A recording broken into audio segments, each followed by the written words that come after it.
Hello everybody, welcome back to Code Arena. I am Amina and today we are going to learn. So basically images are so simple. If you want to insert any kind of image into your web page, then you can definitely add it. Let's start with the images part. Okay, so I am here in my VS Code. So firstly, if I want to add any kind of image in my web page, so I will write here just img.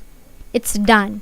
And I will click enter, and then we are having these two options. Okay, so first we'll remove this because we don't want this right now. I will explain it afterwards. And we are having this image tag, but this image tag does not have a closing tag with it. Okay, and we are having this src. This means what? That it is having a source, and in this source we need to insert our image link.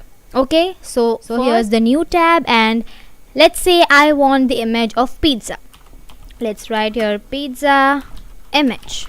So let's say I want this image. So firstly I will right click to this image and I will click copy image link. Don't copy image, just click copy image link and go to your editor and just paste this link in the src. Okay, then we'll save it and we'll go live. This image now this image is too big, so we can just make this image a bit smaller. Let's say I would add width, and in this width I could say 20% of the image. Let's save this.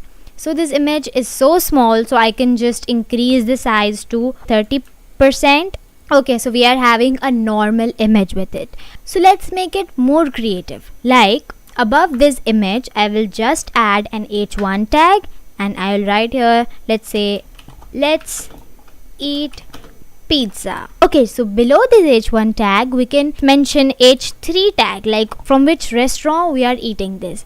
So let's say from Domino's Pizza. Let's save this. We are perfectly having pizza web page which we wanted. Now there is a quick challenge for you. Okay, so this is the challenge for you. Let me see if you can make this beautiful donut page.